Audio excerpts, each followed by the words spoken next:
എല്ലാവർക്കും നമസ്കാരം. Biogas plant സ്ഥാപിച്ചിട്ട് 17 ദിവസമായി. 17 ദിവസം എത്രത്തോളം ഗ്യാസ് കിട്ടും എന്നതിനെ പറ്റിയുള്ള വീഡിയോ ആണ് ഞാൻ നിങ്ങൾക്ക് ഷെയർ ചെയ്യാൻ പോകുന്നത്. ഓക്കെ ഫ്രണ്ട്സ്, ഇന്നത്തെ ഇപ്പം വേസ്റ്റ് ഇട്ട് തുടങ്ങിയിട്ടുണ്ട്. വേസ്റ്റ് ഇട്ടതിന് ശേഷം ഒരു 4-5 ദിവസമായി. 13, 14, 15, 16, 17 ഏകദേശം 4-5 ദിവസം കൊണ്ട് വേസ്റ്റ് ഇട്ട് തുടങ്ങിയിട്ടുണ്ട്. 12-ാം ദിവസമാണ് നമ്മൾ വേസ്റ്റ് ഇട്ട് തുടങ്ങിയത്. സ്ലറിയൊക്കെ ചെറുതായിട്ട് ഇങ്ങനെ തുള്ളിയായിട്ട് വീണ് തുടങ്ങിയിട്ടുണ്ട്. ആദ്യമൊക്കെ വരുന്നത് ചാണകത്തിൻ്റെ ആ സ്ലറിയാണ് വരുന്നത്. ഇന്നലെ വൈകുന്നേരത്തോടെ നമ്മൾ കുറച്ച് ഗ്യാസ് ഉപയോഗിച്ചായിരുന്നു. അപ്പം അതിന് ശേഷം നമുക്ക് ഏകദേശം ഇത്രയും ഗ്യാസാണ് നമുക്ക് രാവിലെ കിട്ടിയേക്കുന്നത്. രാവിലെ ആയപ്പോൾ നമുക്ക് ഇത്രയും അളവ് പൊങ്ങി വന്നിട്ടുണ്ട്. ഇത് ഏകദേശം ഒരു 1/2-3/4 മണിക്കൂറത്തോളം ഇത്രയും ഗ്യാസ് നമുക്ക് ഉപയോഗിക്കാൻ സാധിക്കും. നമുക്ക് ഞാനൊരു സ്കെയിൽ വെച്ചിട്ടുണ്ട്. ഒരടിയുടെ ഒരു 30 സെൻറ്റിമീറ്ററിൻ്റെ സ്കെയിലാണിത്. അത് വെക്കുമ്പോൾ നോക്കുക, ഇത്രയും ഒരളവ് ഗ്യാസ് നമുക്കിപ്പം ഇതിനകത്തേക്ക് ഗ്യാസിൻ്റെ ആ ചേമ്പറിനകത്തേക്ക് സ്റ്റോറായിട്ടുണ്ട്. ഇപ്പോൾ ഇത് നമ്മൾ രാവിലെ കുറച്ച് ഉപയോഗിക്കും. എന്ന് വെച്ച് കഴിഞ്ഞാൽ ഏകദേശം ഒരു 1/2 മണിക്കൂർ പുറത്ത് നമ്മൾ ഗ്യാസ് ഉപയോഗിക്കും. വൈകുന്നേരം അതുപോലെ നമുക്ക് ഗ്യാസ് 1/2 മണിക്കൂറോളം നമ്മൾ ഉപയോഗിക്കും. അങ്ങനെ എന്തായാലും 17-ാമത്തെ ദിവസം നമുക്ക് തന്നെ ഏകദേശം 1 മണിക്കൂറോളം നമുക്ക് ഗ്യാസ് കിട്ടുന്നുണ്ട്.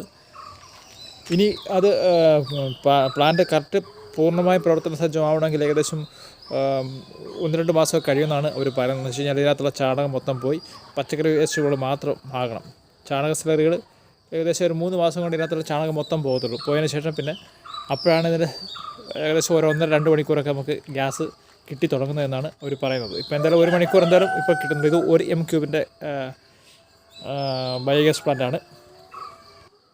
ഇന്നലെ വൈകുന്നേരം ഗ്യാസ് എടുക്കുന്ന സമയത്ത് ഏകദേശം ഒരു 5 സെൻറ്റിമീറ്റർ ഗ്യാസൊക്കെ ഉള്ളായിരുന്നുള്ളൂ. ബാക്കി ഇപ്പോൾ ഏകദേശം അതായത് ഒരു 25 സെൻറ്റിമീറ്ററെങ്കിലും ഗ്യാസ് നമുക്ക് ഒരു വൈകുന്നേരത്തിന് ശേഷം ഇന്ന് രാവിലെ മോർണിംഗിൽ നമുക്ക് 6-7 മണിയായപ്പോൾ നമുക്ക് ഇത്രയും പൊങ്ങിയിട്ടുണ്ട്.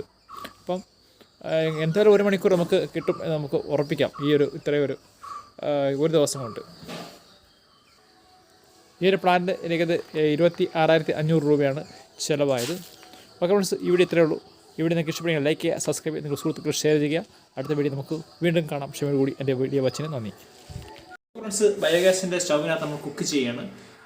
നല്ല കറക്റ്റ് പെർഫെക്റ്റ് നീല കളർ ആയതുകൊണ്ട് പാത്രങ്ങളുടെ അടിഭാഗത്തൊന്നും കരിയൊന്നും പിടിക്കത്തില്ല. നല്ല നീല ജ്വാലയാണ്. ഇത് കൂട്ടിക്കഴിഞ്ഞാൽ നല്ല ജ്വാല വരും. നമുക്ക് അത്രയും ജ്വാലയുടെ ആവശ്യമില്ല.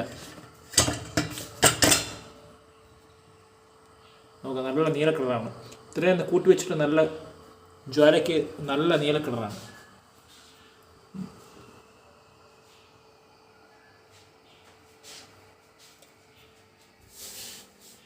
പിന്നെ സ്മെല്ലിനെ പറ്റി പറയുകയാണെങ്കിൽ ചെറിയൊരു സ്മെല്ലുണ്ട്. ആ സ്മെല്ല് നമുക്ക് നമ്മുടെ LPG ഗ്യാസ് ഉപയോഗിക്കുമ്പോൾ ഒരു സ്മെല്ലുണ്ടല്ലോ, അതേപോലെയൊക്കെയുള്ള സ്മെല്ലേ ഉള്ളൂ. വലിയ നമുക്ക് ബുദ്ധിമുട്ടാകുന്ന സ്മെല്ലുകളൊന്നും ഇല്ല.